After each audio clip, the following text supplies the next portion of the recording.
പിതാവിൻ്റെയും പുത്രൻ്റെയും പരിശുദ്ധാത്മാവിൻ്റെയും നാമത്തിൽ ആമേൻ. ഈശോ മിശിഹായ്ക്കും സ്തുതിയായിരിക്കട്ടെ. പ്രിയമുള്ളവരെ, ഇന്ന് നാം ചിന്തിക്കുന്നത് റോസ മിസ്റ്റിക്ക മാതാവിനെ പറ്റിയാണ്. റോസ മിസ്റ്റിക്ക മാതാവിനെ നമുക്ക് സുപരിചിതമാണ്. 3 നിറത്തിലുള്ള പൂക്കൾ നെഞ്ചിൽ ചാർത്തി നമുക്ക് മുമ്പിൽ പ്രത്യക്ഷപ്പെട്ട പരിശുദ്ധ അമ്മ. വെളുത്ത നിറം, ചുവന്ന നിറം, സുവർണ്ണ നിറം. ഈ 3 നിറങ്ങൾ 3 കാര്യങ്ങളെ അമ്മ നമുക്ക് മുമ്പിൽ പരിചയപ്പെടുത്തുകയാണ്. വെളുത്തത് പ്രാർത്ഥന, ചുവന്നത് പരിത്യാഗം, സുവർണ്ണ നിറം പാപപരിഹാരം. ആർക്കു വേണ്ടിയാണ് എന്നൊരു ചോദ്യം സ്വാഭാവികമായും വന്നേക്കാം. അതിനു മുമ്പ് ഇതിൻ്റെ വെറുതെ ഒരു ചരിത്രം. 1947 മെയ് മാസത്തിലോ ജൂൺ മാസത്തിലോ, സമയം കൃത്യമല്ല, തീയതി കൃത്യമായി വെളിപ്പെടുത്തിയിട്ടില്ല, ഇറ്റലിയിലെ മൊന്തിച്ചിയാരി എന്ന സ്ഥലത്ത് പിയറീന ഗില്ലി എന്ന് പറയുന്ന ഒരു നഴ്സിൻ്റെ മുമ്പിൽ പ്രത്യക്ഷപ്പെട്ട ഒരു ഭാവമാണ് റോസ മിസ്റ്റിക്ക അമ്മയുടെ ഭാവം. ഈ അമ്മ ഇവളിലൂടെ ലോകം മുഴുവനും വിളിച്ചു പറയുന്നൊരു കാര്യം എന്ന് പറയുന്നത് നന്നായി പ്രാർത്ഥിക്കണം, നന്നായി പരിത്യാഗം അനുഷ്ഠിക്കണം, നന്നായി പാപപരിഹാരം ചെയ്യണം. ആർക്കു വേണ്ടി? വ്യക്തിപരമായി ചെയ്യണം. അതിനേക്കാൾ ഉപരി അമ്മ ഈ ഒരു പ്രത്യക്ഷീകരണത്തിലൂടെ ലോകം മുഴുവനിലെ മക്കളോടും ആഹ്വാനം ചെയ്യുന്നത് പുരോഹിതർക്കും സന്യസ്തർക്കും വേണ്ടി പ്രാർത്ഥിക്കണമെന്നാണ് പറയുന്നത്. പ്രിയമുള്ളവരെ, എല്ലാ മാസവും 13-ാം തീയതി പ്രത്യേകമായ പ്രാർത്ഥന നടത്തണമെന്ന് അമ്മ ആവശ്യപ്പെടുകയാണ്. 1947 മെയ് മാസത്തിലാണോ ജൂൺ മാസത്തിലാണോ ആ തീയതിയെപ്പറ്റി ചെറിയൊരു വ്യക്തത കുറവുണ്ട്.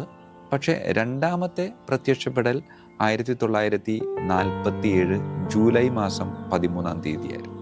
എത്ര തവണ പ്രത്യക്ഷപ്പെട്ടു എന്ന് ചോദിച്ചാൽ ഒരുപാട് തവണ പ്രത്യക്ഷപ്പെട്ടിട്ടുണ്ട്. അതിൽ ഏറ്റവും പ്രധാനമായും വലിയ പ്രത്യക്ഷീകരണം എന്ന് പറയുന്നത് 11 തവണയാണ്. 1947 മുതൽ ഈ അമ്മ ഈ നഴ്സിൻ്റെ മുമ്പിൽ പ്രത്യക്ഷപ്പെടുന്നുണ്ട്.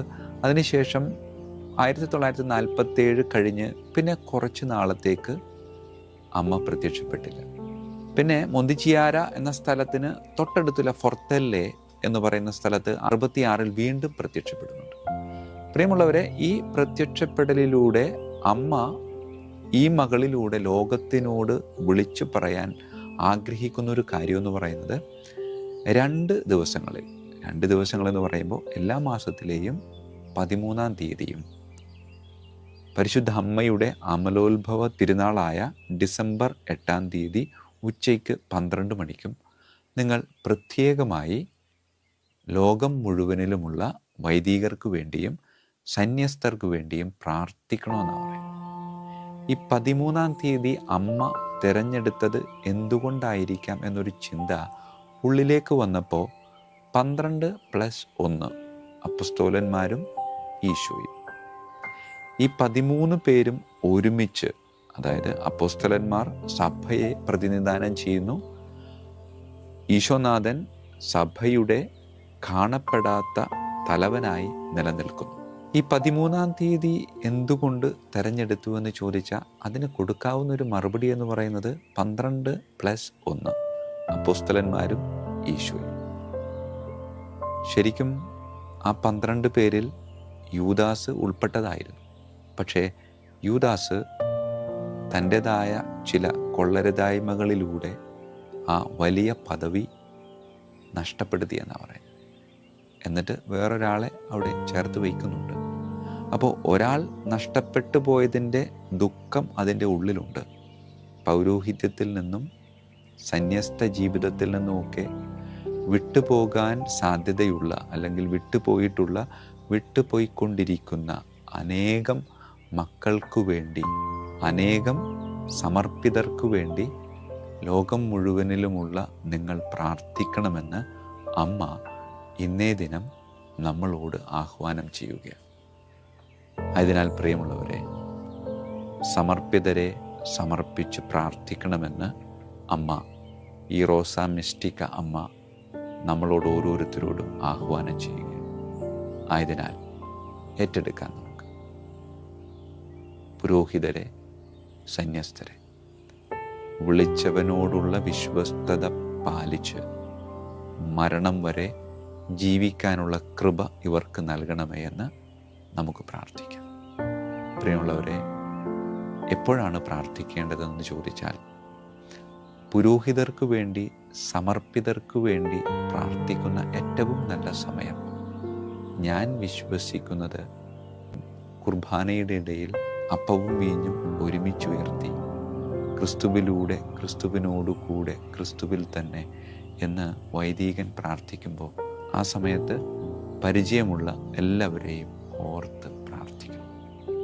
പരിചയമുള്ള ഓരോ വൈദികരെയും അവരുടെ പേര് മനസ്സിൽ ഓർത്ത് പ്രാർത്ഥിക്കാനുള്ള ഒരു ബുദ്ധിമുട്ട്, പ്രായോഗിക ബുദ്ധിമുട്ട് നമുക്കെല്ലാവർക്കും ഉണ്ട്. അതിനുവേണ്ടി ഞാനൊരു എളുപ്പ വഴി പറഞ്ഞു തരാം. വേറെ ഒന്നുമല്ല, നമുക്കൊക്കെ ഇഷ്ടമുള്ള, നമ്മെ ഒരുപാട് സ്വാധീനിച്ചിട്ടുള്ള ഒരു വൈദികനുണ്ടാകും. ആ വൈദികനെ പെട്ടെന്ന് ഓർക്കാം. അതോടൊപ്പം തന്നെ പറയാൻ പാടില്ല, എന്നാലും ചില സത്യങ്ങൾ നമ്മൾ ഉൾക്കൊള്ളേണ്ടതായിട്ടുണ്ട്. നമുക്കൊട്ടും ഇഷ്ടമല്ലാത്ത, അത് അച്ഛൻ്റെ കുഴപ്പം കൊണ്ടോ, നമ്മളുടെ കുഴപ്പം കൊണ്ടോ, അല്ലെങ്കിൽ ചില തെറ്റിദ്ധാരണകൾ കൊണ്ടോ, അല്ലെങ്കിൽ ചിലപ്പോൾ ചില നല്ല ധാരണകൾ കൊണ്ടോ ചില വൈദികരെ, ചില സമർപ്പിതരെ നമുക്ക് ഒട്ടും ഇഷ്ടമല്ല. അവരിങ്ങനെ മനസ്സിലേക്ക് വരുമ്പോൾ നമ്മളുടെ സ്വസ്ഥതയൊക്കെ നഷ്ടപ്പെടാനുള്ള സാധ്യതയുണ്ടാകും. അപ്പോൾ ഏറ്റവും ഇഷ്ടപ്പെട്ട, എന്നെ ഒരുപാട് സ്വാധീനിച്ച ഒരു സമർപ്പിതനും അല്ലെങ്കിൽ ഒരു പുരോഹിതനും എനിക്കൊട്ടും ഇഷ്ടമല്ലാത്ത, അല്ലെങ്കിൽ എന്നെ ഒരുപാട് വേദനിപ്പിച്ചിട്ടുള്ള ഒരു വൈദികൻ, അവർ രണ്ടുപേരെയും ഓർക്കുക. ബാക്കി എല്ലാവരും ഇതിനിടയിൽ വരുന്നവർ. അപ്പോൾ ഈ രണ്ടുപേരെയും ഓർത്ത് അവർക്ക് വേണ്ടി പ്രാർത്ഥിച്ച് അവരെ സമർപ്പിക്കുമ്പോൾ സ്വാഭാവികമായും ആ വ്യക്തികളോടുള്ള സ്നേഹമാണെങ്കിൽ അത് വർദ്ധിക്കും, സ്നേഹക്കുറവാണെങ്കിൽ അത് സ്നേഹമായിട്ട് മാറും.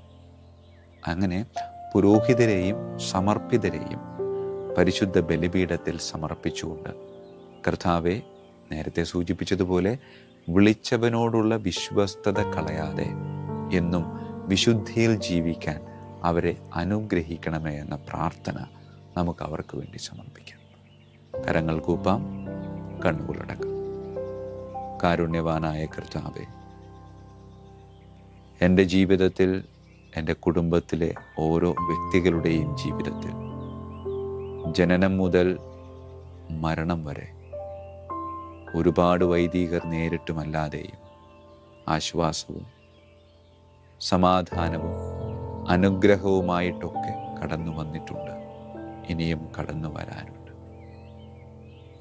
സമർപ്പിതർ അത്രമേൽ പ്രധാനപ്പെട്ടതാണ് ഓരോ കത്തോലിക്ക വ്യക്തികളുടെ ജീവിതത്തിലും എന്നത് തർക്കമില്ലാത്തൊരു കാര്യമാണ്.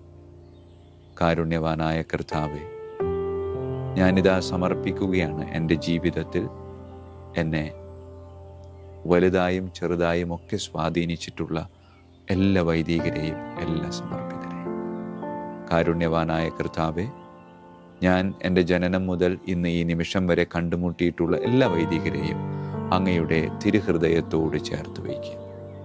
ആ തിരുഹൃദയത്തിൽ നിന്നും ഒഴുകിയിറങ്ങുന്ന തിരുരക്തത്തിൻ്റെ വിശുദ്ധിയാൽ അവർ എന്നും വിശുദ്ധരായി ജീവിക്കാൻ അനുഗ്രഹിക്കണമേ.